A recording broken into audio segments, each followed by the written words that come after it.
Hello, ladies and gentlemen, and welcome back to the only live Monday through Friday lacrosse talk show on the planet. It is Monday, December. Wow, can you believe that? It is Monday, February 23rd, 2026. I am your host, Michael Karvelis, and this is Daily Dive. Our show begins now. You know what? There should be cool bet odds on how many times I botch the intro. It's fine.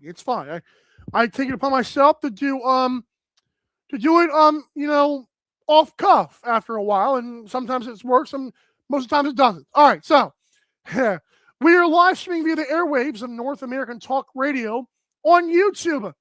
We thank you for your subscription and liking / commenting on the video, whether it be replay or live. We thank you for your support. And what a college lacrosse game there was. I know, though, Illinois Wesleyan women got a win over Illinois Tech, but man, the men rallied from an 8-goal third quarter deficit in field lacrosse and came back twice, did eventually lose, but just like the Canadians, they come back and I don't know, did they come back or did they like flat out lose? I forgot. Anyways, that's life right now, though. But yeah, all that stuff on North American Talk Radio, besides the Olympics, obviously. On today's awesome show, we'll first talk to Pat Gregoire, who I'm sure is a little bit upset. We'll talk to Captain, whose ladders are back and better than ever. We'll give our 3 stars of the weekend. And also stay tuned for an announcement. We're going to have a long day. Before we get going with Pat Gregoire, this show is presented by the NLL merchandise found at natalkradio.us/NLL. Check that stuff out. By the way, you ever heard the term big back? Well, if I had a smaller one, I'd turn around and prove to you this is a Brandon O'Neill shirt. I won't do that for everyone's sake, but just believe I'm wearing it. Without further ado, the man who's got probably significantly better shape than I am, it's Pat Gregoire of the OTCB. Are you in Augusta? I am not in Augusta. I wish I was in Augusta, buddy. I don't, but it's good. I'm glad someone does. How was your weekend, sir? Oh, weekend was fine until Sunday morning, as you know. Fair. But hey, this is a lacrosse program. We're not talking hockey here. No. We're not talking Olympics. But in all seriousnness, a pretty small but mighty NLL slate, if I say so myself. Some good stuff. Thank you for leveling it. That was nice. That was very professional of you. I'm telling you, before we get to these games, you on OTCB, man, your graphics, everything's been looking phenomenal. And Teddy Jenner's been just riding the wave, man. So I appreciate your hard work. No. Teddy, he edits our audio. He's the audio producer. So, wow. And he's the OG, man. It was his baby before I came in. And if I can help with some graphics and some YouTube work, I'm happy to do so. Was his the first one? Like I heard this on the broadcast. Was he one of the first podcasts? I believe he was the first, the OG. At least consistent, probably. Yeah, but I think when Lax Class started, it was first Stealth Classified, and it was on the radio, actually. Stealth Classified. Yes, it was for the Vancouver Stealth. They were on the TSN radio network out there, and it was Jake and Brad, and then some changes. Maybe even the radio station might even been shut down. Not entirely too sure of the backstory, but they decided to take it to the podcast airwaves, called it Lacrosse Classified, and the rest is history. Love that. Yeah. Thank you, sir. All right, and we're not going to give any news away on this show, but you are part of the news later, for the record. All right, so NLL Week 13 overreactions. There's only 4 games, but mighty, where there's some storylines, and that includes the games you're getting to. So the Toronto Rock defeat Colorado, completely flipped the script, 13-9 in Hamilton with 5,700 people or so in attendance. Toronto improves to 6-4. Colorado drops to a humble 8-3. CJ Kurse had 3 goals, might or might not make 3 stars later on. Troy Holochuk was excellent once again. He's hit or miss, but when he hits, my goodness. Jack Hanna, no goals with 4 primary assists. Andrew Q, 2 goals and a primary assist, and wasn't tearing it up. So now let's get to our question here. Pat, did you learn more good about Toronto or a little bit bad about Colorado? Listen, I think we learned good and bad about both these teams. Like that. Good with Toronto, bad with Philly. But I think we learned more good about Toronto. And I could get to a little bit of the bad of Colorado, but it's just maybe a little bit of, subtle foreshadowing or something maybe that could happen down the stretch. For Toronto, though, I think this is a group that has proven now that they are resilient, that they can score in bunches, that doesn't matter who's in between the pipes, they have a defense in front of them that can shots and danger shots. But this is a huge bounce back from Troy Holochuk. I think we learned that, that one game, that one-off against Colorado was more of a blip on the radar rather than something that we can see going forward. The defense was tremendous, though. They really, really, I was impressed with them. But the offense, when the veterans are clicking, like Mark Matthews putting up 6, Challen Rogers, what is it, his 4th game now with a hat trick. He has really found his footing. And then you sprinkle in Owen Hiltz and CJ Kurse, those 2 rookies that are, just performing at an unbelievable clip. Isaiah Moran-Weeks was a nice surprise, making his debut, getting a goal and assist, being a water bug all over the floor as well. Sam English contributes with a goal in transition. But even with Chris Boucher not scoring, with Josh Dowick scoring 1 goal, this offense is still deadly. They're not the team that's going to put up, 15, 16 goals a night like we've seen in previous years. But I think they have a good enough defense. They have a formula here. Whereas if that offense can score 12 to 13 goals, they're going to be a very, very difficult team to beat. On the flip side, maybe some of the bad that we learned about Colorado, maybe there's a formula out now to how you beat this team. Jack Hanna sure had six assists, which was a great night for him, but they did not allow his athleticism to beat them. They did not allow him to get underneath and take those chances to the net. Maybe it happened once or twice, but Troy Holochuk was able to bail them out.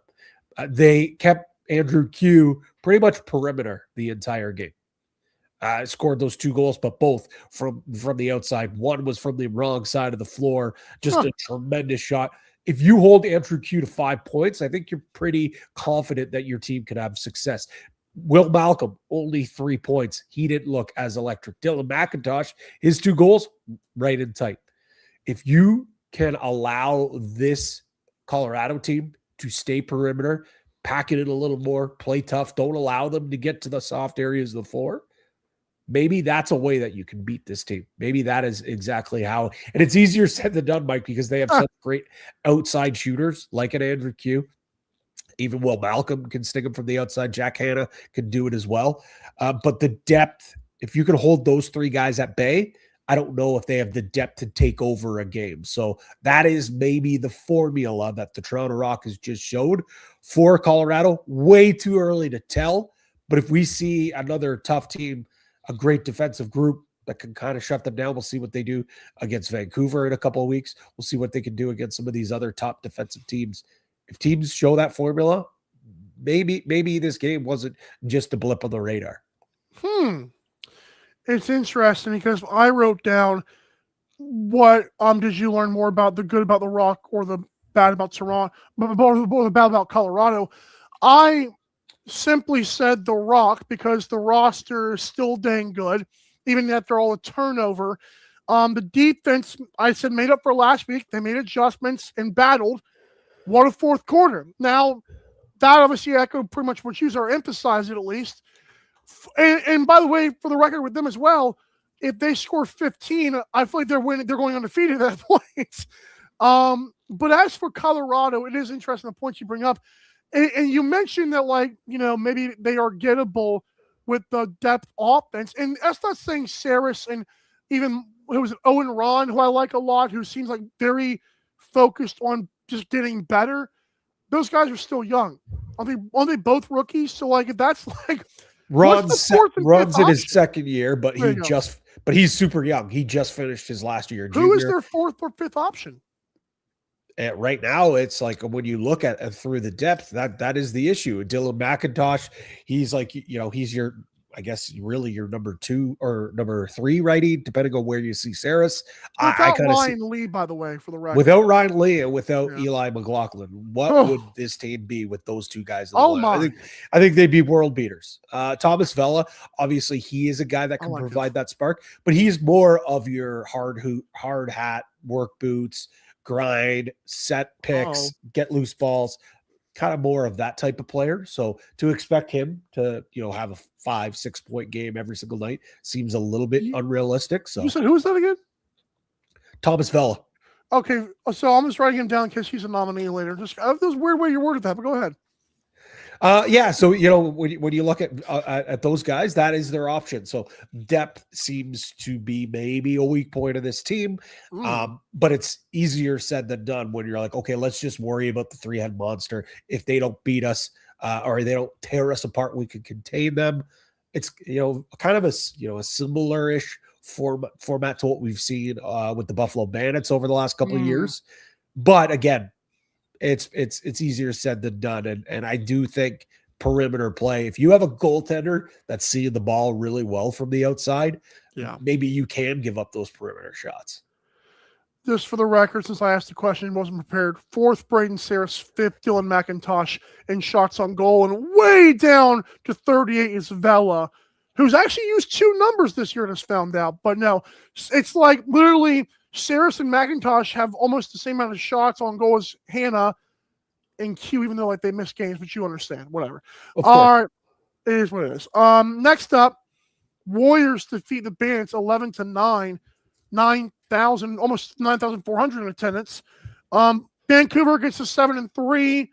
Buffalo drops 4-6. Third quarter, Buffalo was leading 7-6 when the break happened, and then Keegan Ball was involved in 2 goals, a primary and a secondary assist to wrap up a 4-goal run in the third quarter. He finished, like I said, with pretty much those things. Curtis Dixon had 4 more goals. He's been on a snipe, on a heater. Matt Vince, and what I thought was a good game, 28-39. I was like, well, that's not as good as I thought it was.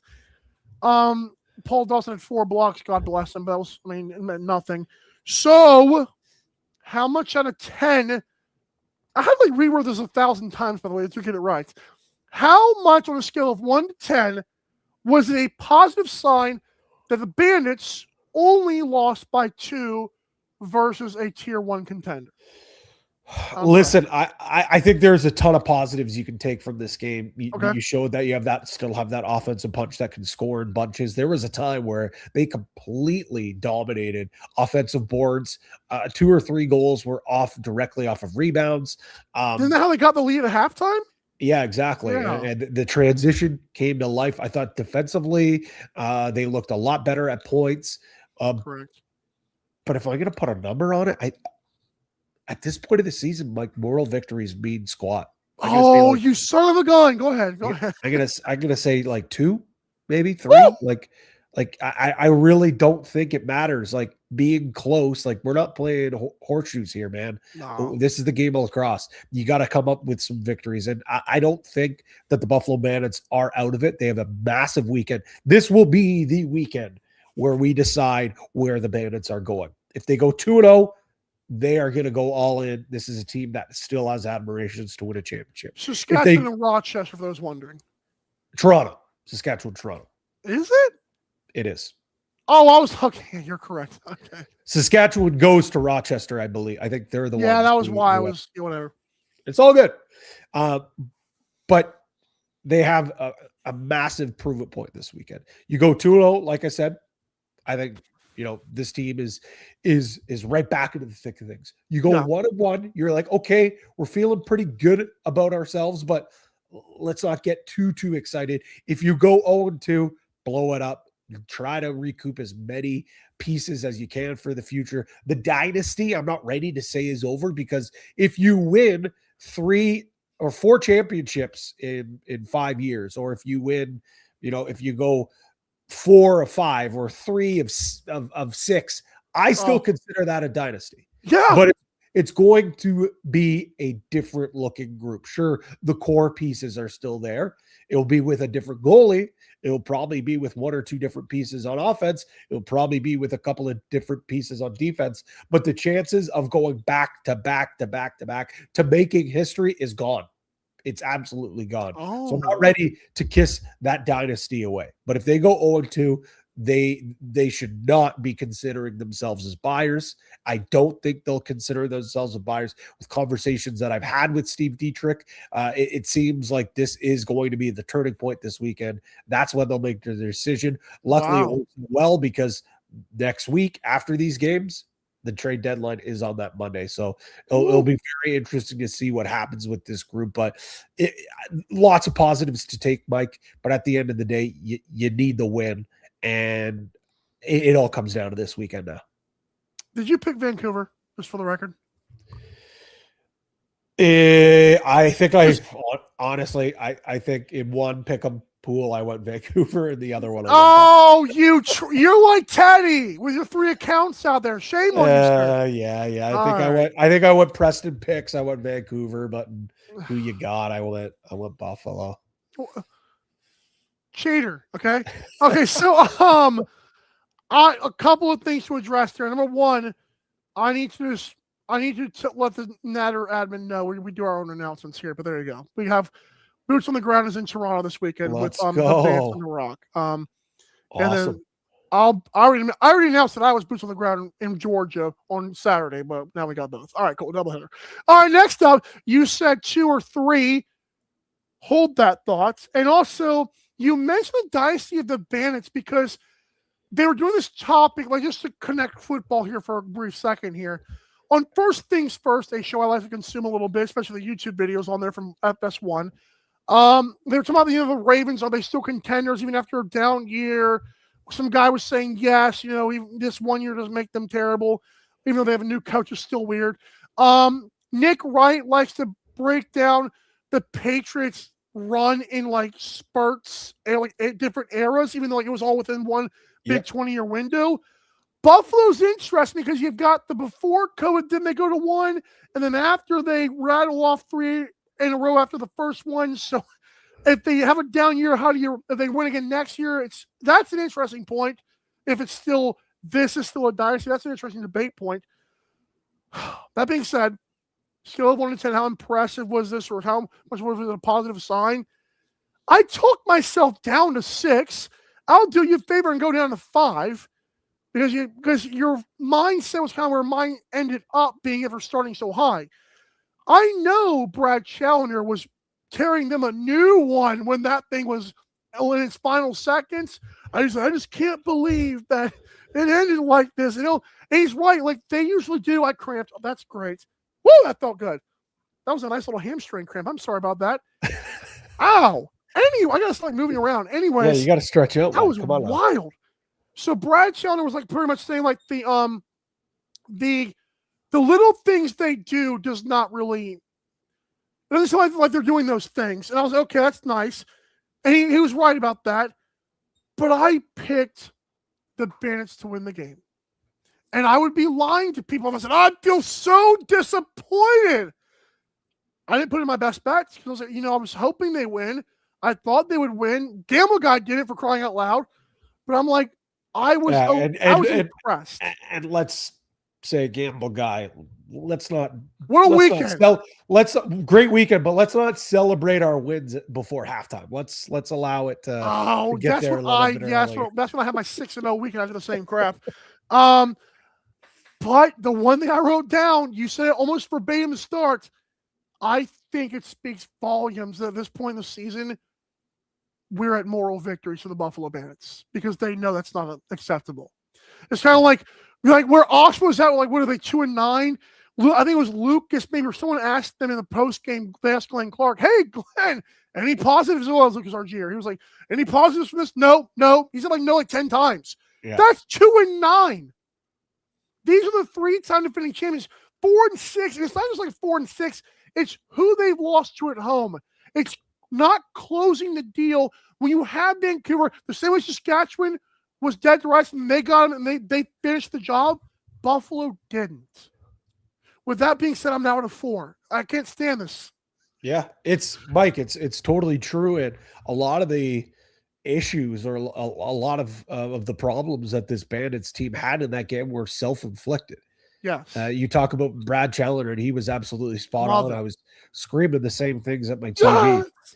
You know, the penalty that Dogan Anico takes on that illegal body check. I understand what he's trying to do, set a hard pick, but you toe that line, you go over that line. The Desnu play was mind-numbing. I don't know what he was thinking. Maybe he's trying to go for the 2-for-1 there, but you're one on 4, a one-hander, like you like just hold on to the ball. Yeah. Pass it off to your offense, allow them to come back on. I mean, the penalty was close to expiring, for crying out loud. Just mental mistakes down the stretch has been rearing their ugly head against Buffalo. It cost them against Philadelphia. And you are totally right. When you look at it, Mike, we don't see this team do that. And you mentioned it, the teams that they've lost at home. They don't do that fast. No. And the other reason why it's not quite ready to hit the panic button, like Kai the goalie said, is I think if you look at their schedule down the stretch, this might have been a quote unquote scheduled loss, a loss that you're okay with. Fair. That's why I say this weekend is going to be the tough one. I think at minimum, you have to go 1-1. If you go 0-2, it's done. If you go 2-0, you're feeling really good about yourself and you're back on track. So that's kind of the way that I'm laying this. It's crazy to say, but their season ultimately comes down to this final weekend. Isn't it weird? Because we go from saying, "Oh, they're still alive," to the GM saying, "No, this weekend if we screw up, we're dead." It's like, hold on now. You're either on life support or you're feeling optimistic. I don't know, man. It's interesting. I love it though. I love it. All right. So we do a segment here that just has great My Chemical Romance, Rise Against type pregnant driver. Love that. It's the best of the guys who we don't usually talk about, even though sometimes stars pop up. They do, because stars can be grinders too. Stars can have that mindset, and if you are a star and you have a grinder mindset, that's even more impressive. And I think there's a little more shine to my grinders this week, but some big time players we're playing with a grinder mentality. I'm going to start first and foremost here. I don't normally like to pick a losing effort for a grinder. Yeah. I also don't always pick goaltenders, but Nick Damoud, 42 saves on 54 shots. Man, oh man, what I feel so bad for this guy. He is playing out of his head. He is probably a top 5 goaltender in the NLL this season. Based upon his numbers, he's just not getting the run support. He's not getting the defensive support. He's seeing so much rubber. And yesterday, he did absolutely everything in his power to keep that team in that game. And unfortunately for him, it wasn't enough. It's been the case all season long. And I don't know if there's a team that can pick this guy up at the trade deadline. I think Vegas is really the only team that kind of fits that model.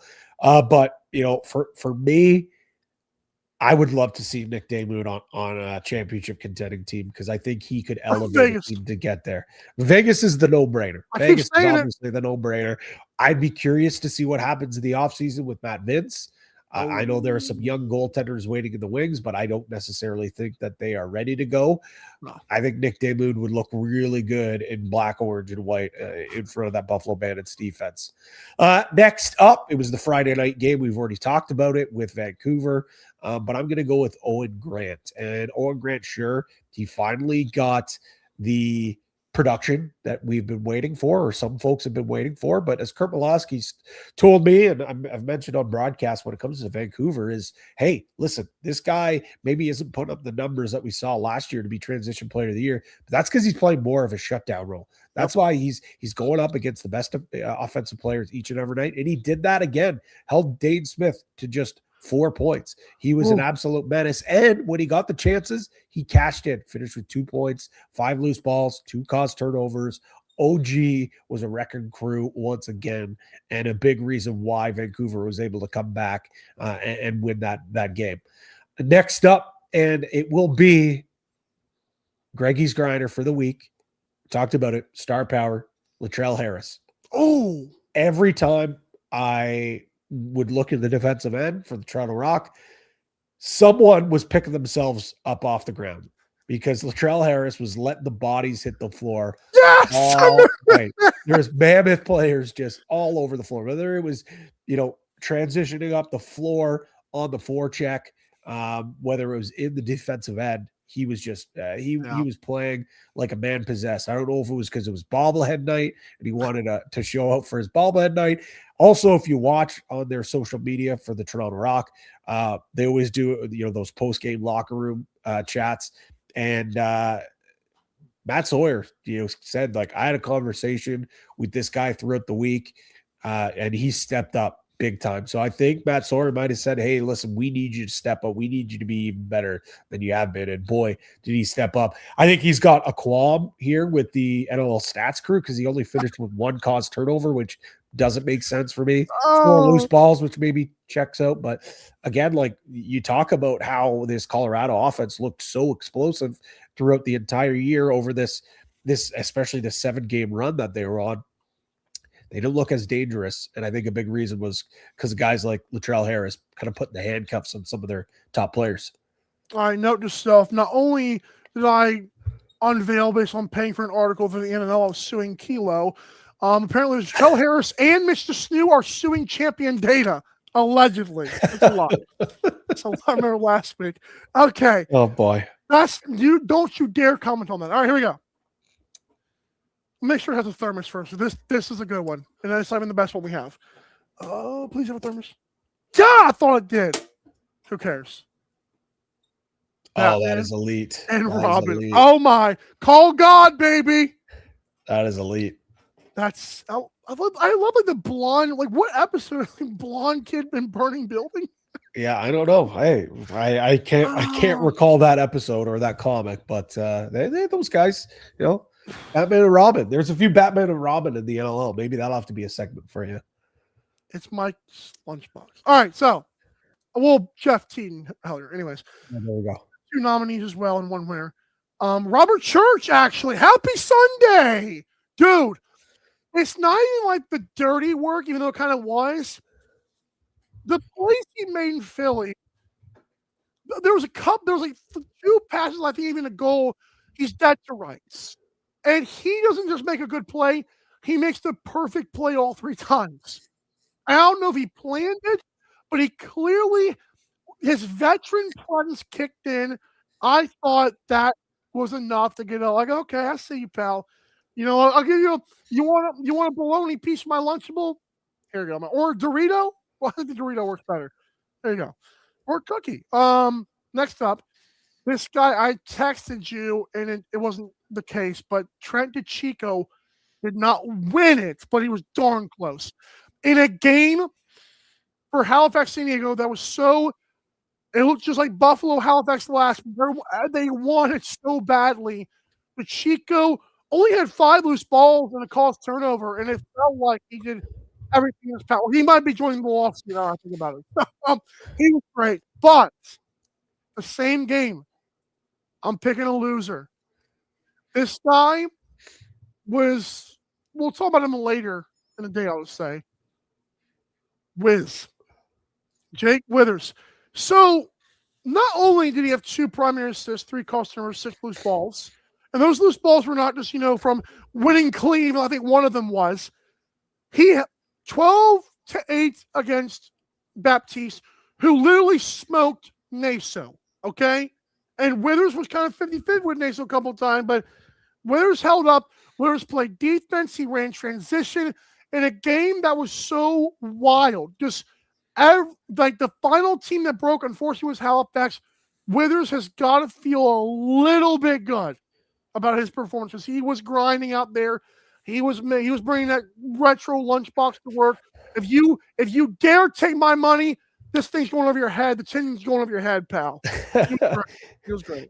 That's a great pick. He was on my short list as well. I couldn't just have two losers on there. I wouldn't have felt good about myself, but he did virtually everything he could to try to will that team to victory. And you said it, Mike. he must, he's got to be feeling good about himself about that. I don't think so, because he is such a competitor. All this dude cares about is the win. And I'm sure this season, and having some conversations with him a few weeks ago, it is eating him up, and he's trying to do everything in his power to turn this season around. It might be a little bit too late for this group, but I know, he's a guy that plays with fire, plays with passion. Sometimes he goes over that line. I think he's been able to dial it in a little more, and it's a great pick, Mike, because I think when you look at the epitome of a grinder, and lunchbox, that lunchbox mentality, buddy, he brought that lunchbox, and it was overflowing with goodies and snacks in there for sure. Couple of things here. One, go Winnipeg Frostbite, and just a little teaser there. Another thing I want to mention. So I'm going to do the people a favor, because I don't know if this is ever tracked. How long each of those duels lasted with Baptiste and Withers. I guarantee you it's over 2 minutes of game time. I have seen games where, like, a couple of times it goes like that. That game had like 5 or 6 episodes in a movie or in a series of 30-plus second mauls. That was as advertised if you stayed up to watch it, man. So that was another thing I had to add on that. Yeah, no, it was awesome. It's amazing anytime those two guys go toe-to-toe. Much like the ref review, I'm clocking the face-offs battles. Just to let you know. Thank you, Pat. Thanks for your time again. Nice shirt, nice microphone. And we'll see you next time, dude. See you soon, buddy. Yes, sir. Stay tuned, ladies and gentlemen. Wait, I can't talk today, ladies and gentlemen, for Captain's segment coming up. His ladders are back, if you haven't heard. And also, we're going to talk about the other 2 games. We're going to a little bit of overreact. Is there a way to beat Saskatchewan? Interesting. We'll be right back to Daily Dive. Don't go anywhere. I know you won't. You're listening to North American Talk Radio, the all-new talk radio station featuring sports, movies, politics, mental health, and more. Check us out at natalkradio.com and subscribe today. Buy event tickets straight from our website to help the cause and get tickets to your favorite events for less. That's natalkradio.com. Thanks for listening.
We welcome you back to Daily Dive, the only live Monday through Friday lacrosse talks on the planet. I'm your host, Michael Karvelis. Hashtag, that's a long hashtag, Fire Sawyer, says Mimico Trike. Once again, thank you for tuning in. Once again, sir, to everybody out there. Reminder, NLL merch at natalkradio.us/NLL and natalkradio.com. Click the event tickets tab to go to the game or any events in your area. Reminder, folks, there are some sleepy books out there. And old El Capitan's been keeping an eye on him in the form of him. Captain, you look great, man. We're a little tired after barking the bull this weekend. All right. I'm not sure what happened to you, Captain, but you've never looked better. That nice lady's arm, my goodness. You got women all over you, dude. You look good. You grow out your hair a little bit. Nice. What's up, man? Oh, we're back. So unfortunately, we were told earlier that you will be in Hamilton, so that's fun. We haven't announced that, but who cares, right? I was just shocked that you didn't know Toronto and Buffalo were playing after we talked about it. And it's so, listen, man, when you work night shifts, it's a heck of a thing. It's a great thing. Listen, it's okay. I'm not mad. Just Thank you. a little disappointed. I was making reels about WNBA players. Okay, you gotta give the boy a break. All right. Rest in peace to Kara. I believe was her name. So yeah. All right. So 2 more games to get to, which means more fun to talk about. Seals defeat the T-Birds by a score of 9-8 in San Diego. 4,992 people were in said arena. San Diego improved to break Barking the Bull. Okay, whatever, man. Whatever. Wow. Wow. Get out of here with your silver medal Unbelievable. Stuff. Anyways, better than Taylor Swift night. Anyways. All right, so San Diego improves to 6-4. Halifax is something smells in here. It's not Oshawa, it's Halifax now. Interesting. They're 3-7. Withers, I mentioned, was great earlier. Warren Hill, 43 saves, makes him his saves early were impressive. San Diego, Wesley Burke had a hat trick. He went over 1.5 goals by dose, by the way, or he doubled is what I meant there. Zach Courier did everything but score the ball again, which is what he does. Trey LeClaire, 3 goals. Chris Riglieri was great when he needed to be late. So, Captain, usually, actually, I've been wanting to use this and now I have a reason to. This is not a lacrosse ball. One of these is, okay? Let's say these 2 items, this Kevin Crowley signed lacrosse ball and this stupid fake plastic trophy from elementary school. Actually, this is true. Let's say they both have the same odds, like -110, all right? Is San Diego a good team or are they just a first-round exit waiting to happen? Like, same money, man. I believe they're a first-round exit for sure. Ooh. I mean, like, yeah, I don't even think they could shock a team. Like I went through the list here and I got 8 other teams that I think have, pieces that, can put the band or let us have it, Captain. Down. Yeah. Well, I'll go through I had the Rock with Rose back and Matthews clicking in the rookies. Like, come on. Rush, it's an obvious where they're going, what they're doing. Colorado with Ward, like I don't see a Seals beating that action. And Delbs, like same thing, just on steroids. Rochester, I know they have a little bit of goaltending issues here and there, but like their depth, I got their depth ahead too. I wouldn't even count out Vince in the Bandits if they make the playoffs. I can't see them losing to a Seals team. Black Bears are on the cusp, but Teton Hellier, like, yeah, defend or playoff Teton Hellier. I think again is another team that. Oh, my virgin ears! Playoff Teat. Wow, this fucking just had a million virgins, man. This is great. And then last, and I put them here for a reason because somebody's in the chat lighting me up. Georgia. Like the way Dobson's playing, you're not going to get past them like the Seals or the Thunderbirds at the rate they're going. So, yeah, if they make the playoffs, then I just foresee 8 teams being better than them.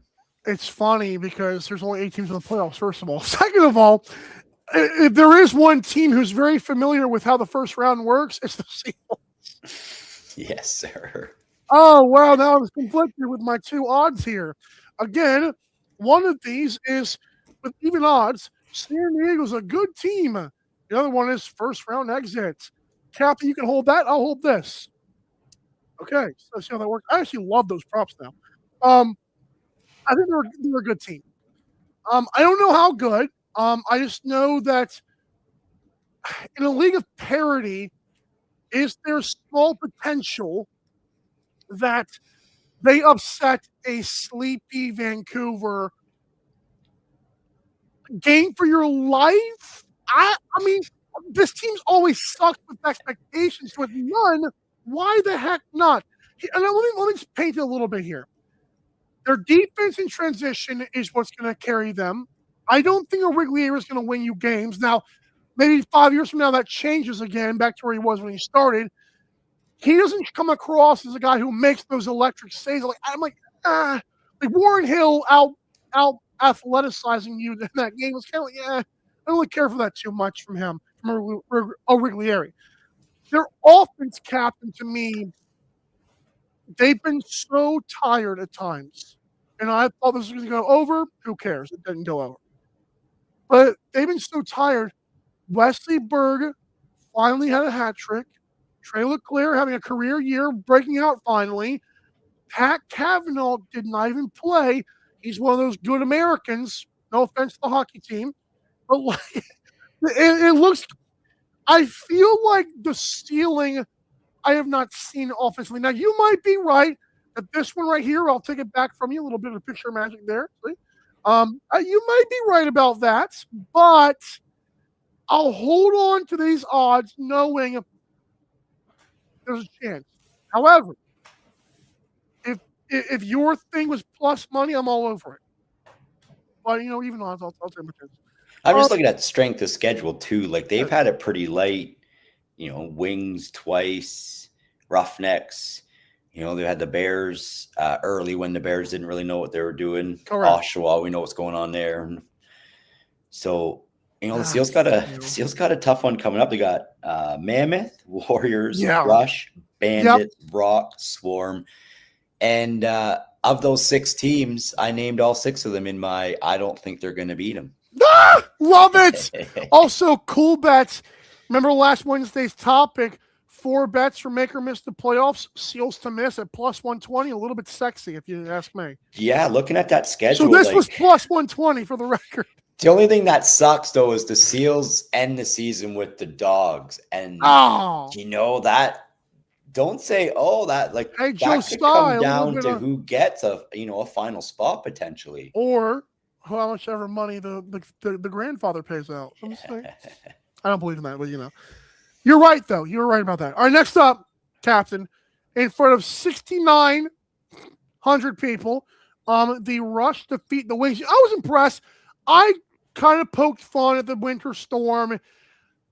Captain, it looks like 1 o'clock in Philadelphia is actually on a Sunday is good. Like, that barn was packed for the first time in a while. Like, they actually looked like they were there. How many 6,900 were people? How many dogs? Come on. It was barking the bull. I've seen at least a dozen dogs there, dude. That's a good point. So there was 6,900 people and 12 4-legged fans as well. I'm going because I remember they would say there was 3,000 people in Panther City. And I said, over my dead body and their dead bodies. I feel like you're on to something. That might be one of those ones where it's like, hey, if it breathes and it bleeds. Oh, it's a Wings fan. Oh, my God. I like it. Oh, my gosh.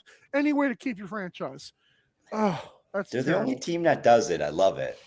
That's terrible. I wish more teams had bring your dog to the game events. Yeah. Oshawa. Saskatchewan improved to 10-1 with a 14-6 win. This game was close. It was nip and tuck at halftime. Philadelphia dropped to a miserable 2-9. Chiliano, Papa Skiggs, 41 saves. Really not good in the first half until he was. And then now that he needs to be again in the Philadelphia offense, it's just weird how bad they get sometimes. Dick Namaud, 42 saves. Those 12 goals allowed, by the way, the last 4 or 5, I feel like he just got tired of saving his team's life. Joe Rez, 13 shots on goal, as many goals as you and I did, though. And Brandon O'Neill, 2 goals to get to 100 points, and that was about it. So, Captain, we know the Rush won again on the same weekend the Mammoth lost. How great the Rush are. And they're 10-1. Kai the goalie said, they're 10-1. And, that's you can't beat them. So that's my Kai the goalie impression.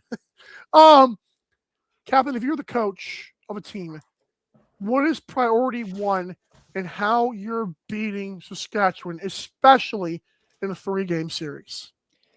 Saskatchewan's just so good at controlling the game. Correct. One of the biggest keys to Saskatchewan's game is they get the ball, majority of the time off the face-off. So they're controlling the game. It works right into their play. What I'm seeing from my perspective is I'm seeing a couple of weaknesses in Frankie. I'll go back to the Calgary game where Calgary got up 3-0, and this Wing game 3-0 as well. If I'm seeing Frankie's letting in a few of these awkward, low to his feet bouncers. That's what they were. Because when he goes down, ow, my knees. And not that. Like I don't. Oh, you know, I'm not knocking the guy. He's a great athlete, but when Frankie goes down, like all Sunday, I'm watching a guy struggle to get back up. And every goalie has a weakness, and that might be right. his. And a couple of the Wings goals, when they got Frankie moving side to side and they made him get down first, they ended up getting a couple easy empty netters. And one of them was an awkward review because both refs had it wrong. But that, like, the Wings did exactly what they needed to do. They beat Frankie low, and then they got him side to side, and they got him down and beat him up high on the second set of moves. Yeah. So we talked like a team like Vancouver that, doesn't quite move the ball as, east to west. It's why when they were up 5-2, the Rush were able to crawl back in it, because by the time they crawled, Vancouver's offense had stalled again. Yeah, so I think just peppering Frankie and getting him down and getting the east to west movement is, easier said than done, because again, like Saskatchewan's not 10-1 just because, like, their defense, nothing big. In addition to their offense, putting up numbers, their face-off guy doing what he needs to do, like their D can really shut down in the back end, and they keep a lot of teams from getting those second and third chances, and that's what's keeping Saskatchewan above the rest right now. But that's the one thing, and I've been saying it since the beginning of the season. Something just doesn't look right with Frankie, and I think if teams can exploit that in a 3-game series, I got lit up a couple weeks ago and I said Saskatchewan's not my favorite to win it all, and in my video I said they ain't gonna win the chips this year. I tell you. Good Monday morning to everybody but a few people. That's my captain impression. So, it's interesting you see all that. I'll be honest, you have influenced my decision, or at least my thought process in this, which is why I did the research I told you before the show that I did. Usually I tell Captain and Pat these topics, and I kind of we both wing the answers. Like, well, we blindly say our answers to each other. Real quick before I get to my answer, I just want to mention every goalie's weakness. You got Nick Rose needs glasses for the outside shots. Brett Dobson, you have to stab him, and then he won't be good anymore. At least this year. Whatever. All right, so and Del Bianco just tell him you're not trading him, and then he pouts. So that's just different goalie stuff there. All right, so my initial answer, and it's going to stay my answer, is offensive loose balls and cause turnovers. I say that because they contribute to a stat. Shots on goal. So I told Captain this before the show, so he's not going to be, that's crazy stat. He already said that earlier, right? So my memory's short. That's right. This is for the fans out there, right? Since March 14th last year, when I believe it was St. Patrick's Day weekend, probably, that was the Thunderbirds beat the Rush in that game, 17-9. Actually, that was week 16. Believe it or not. What happened in that game? Halifax had 53 shots on goal. Okay, that's whatever. 3 more times that year, Saskatchewan allowed 50 or more shots on goal. Once to Halifax in game 2. By the skin of their teeth, they won that game. 50 against Buffalo in the finals, game 2. They actually won that game. And then game 3, they got their pants pulled down the second half, allowing 55 shots on goal. All right.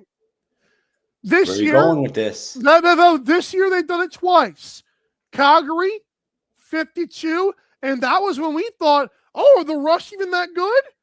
And then the Black Bears put a 65-piece and smoked Chilion in the fourth quarter, courtesy of Jeff Jesus Christ T. That's his nickname. So what does that mean? Oh, the Rush have had 6 games since March 14th of last year. That's just how far back as I wanted to go, by the way. They're 3-3 when allowing 50 shots on goal or more. But they've got 16 games where they allow less. How many losses do they have? One more than you and I do. That's almost a full season. Okay, well, that's your you never told me this before impression. That was just this is gonna be like the clip that we share, all right? All right, That's so crazy, man. I agree. And again, that was just because I wanted to go that far back. And the reason I say 16, so 14-2. 15-1. 15-1. And 3-3. See how bad my memory is? 15-1. That's even crazier than 16-2. They're 3-3 when allowing more, and that includes the finals game that they've got their pants pulled down. It is very clear, and I'm not saying that stat might work for a lot of teams. But I have a hot take right here, and I did tell Captain this one. I'm going to say it again. Captain X surprised. I don't think Vancouver is the team that beats Saskatchewan. Who is it? I know.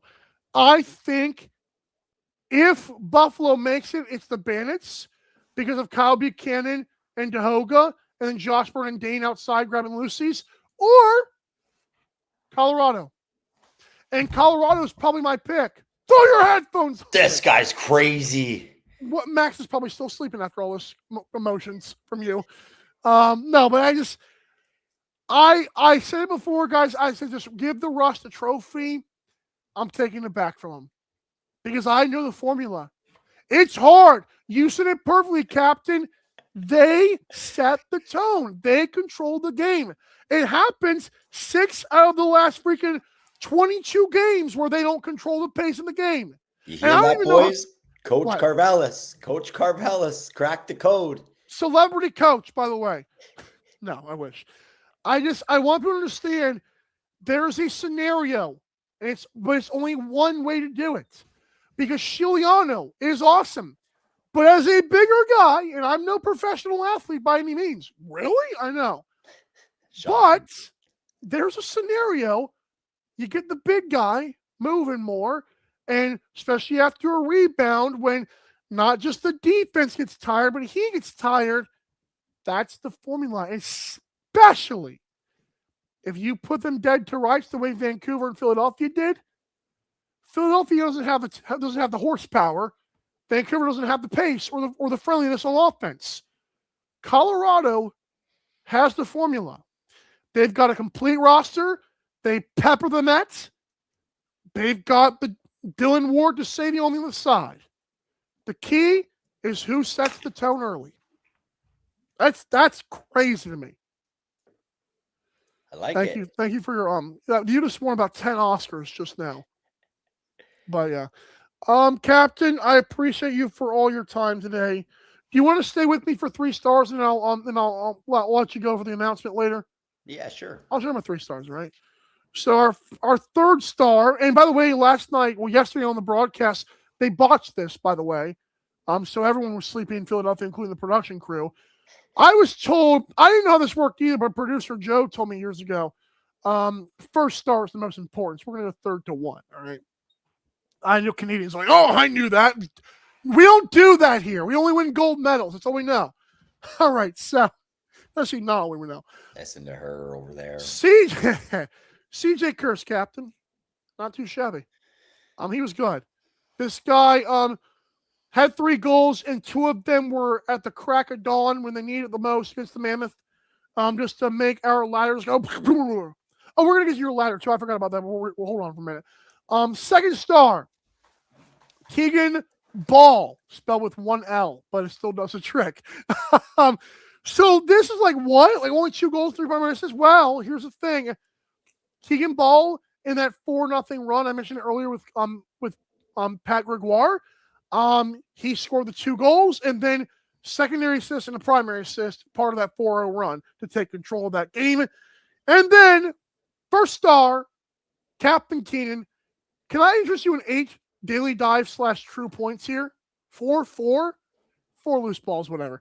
But like, I mean, hey, in an offense where everybody eats on that team, he ate the most.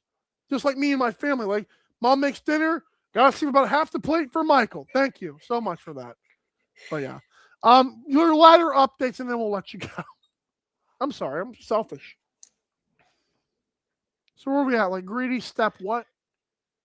So greedy, we've hit step 1, so we're sitting at 151.19 in the bank account, ready to launch that. But we got a big week 14 ahead of us, dude. 10, oh baby. My goodness. Woo. Loaded Friday, loaded It's Saturday.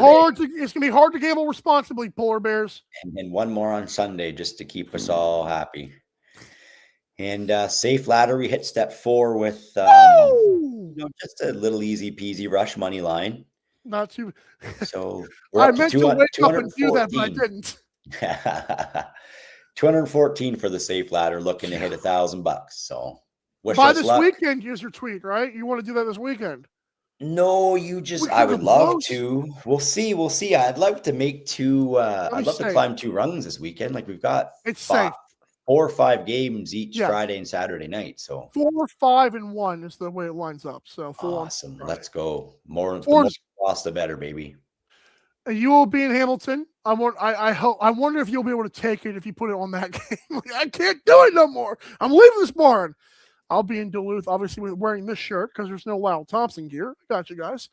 Thank you, Captain, for all you do.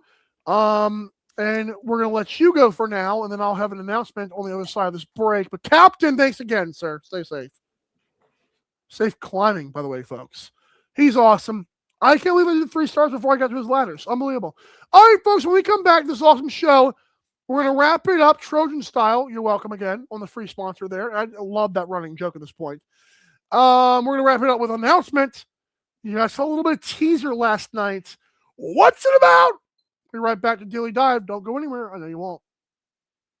You're listening to North American Talk Radio, the all-new talk radio station featuring sports, movies, politics, mental health, and more. Check us out at natalkradio.com and subscribe today. Buy event tickets straight from our website to help the cause and get tickets to your favorite events for less. That's natalkradio.com. Thanks for listening.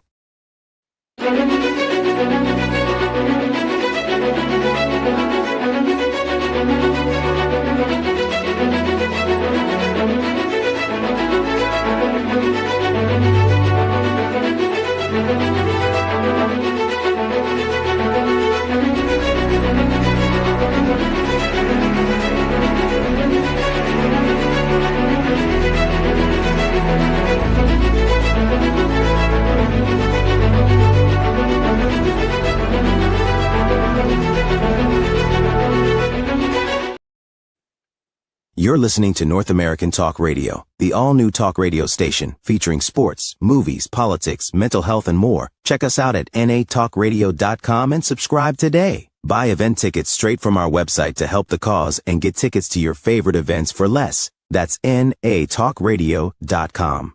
Thanks for listening.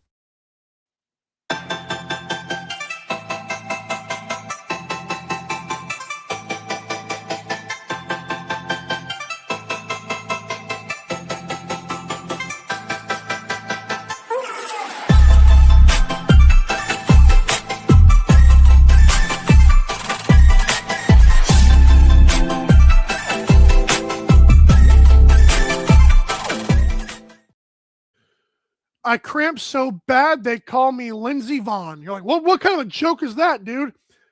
Well, apparently the surgery, remember she was airlifted when we were all sleeping after a snowboarding accident at the Olympics. She almost had to have her leg amputated. So that was a little bit more than just like a torn something or other. That was pretty rough stuff there for Lindsey Vonn. The joke is in good spirits, though, all right? Welcome back to Daily Dive, the only live Monday through Friday lacrosse talk show on the planet. I'm your host, Michael Karvelis, on this Monday, February 3rd, 2026. So, yesterday, but last night, really, I teased something or other about an all-star game celebrity. Well, what? When? How? I got you, bro. Can I interest you in Jake Elliott's Teddy Jenner and Pat Gregoire live tonight at 7 o'clock Eastern, right here on this. Can I interest you in that? Does that sound good to you? How about an all-star game celebrity draft with those 3 head coaches? And you're like, well, 3? Why not just 2? Well, Teddy and Pat graced us with their first 2 years. Why not add a 3rd team? It keeps the rosters tighter.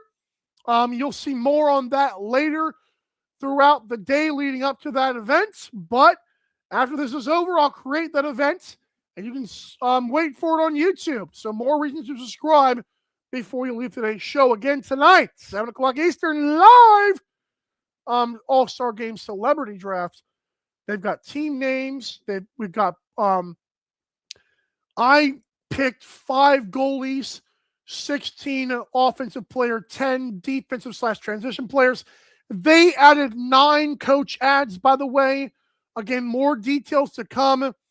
Very excited for that full thing tonight. It will be live. I believe it's maybe year 1 we did it live, but this is going to be epic. I cannot wait for that. Thank you so much for your patience and everything that y'all do. Thanks for your support, as always. All right, folks. We'll see you tonight. If not, we'll see you tomorrow. Same time, same place. Either way, you gonna be here, whether you hate watching or not. It's funny. I looked at a stat. I don't like seeing a stat, but it is what it is. It's motivation, you know? For those of you that don't realize how much it means to us that you listen and watch, how about in the last 30 days, we gained 232 Instagram followers and lost 49. You know what? They're all bots. They're all OnlyFans bots. That's what I'll sum it up to. I feel like 5 people might have gotten pissed off, but we'll say the other 44 were just bots. Hopefully, Instagram was doing cleansing and Dilly Dive was not getting cleansed. Ugh. All right. Thanks for watching, everybody. See you tonight and see you tomorrow. This has been Dilly Dive. Peace.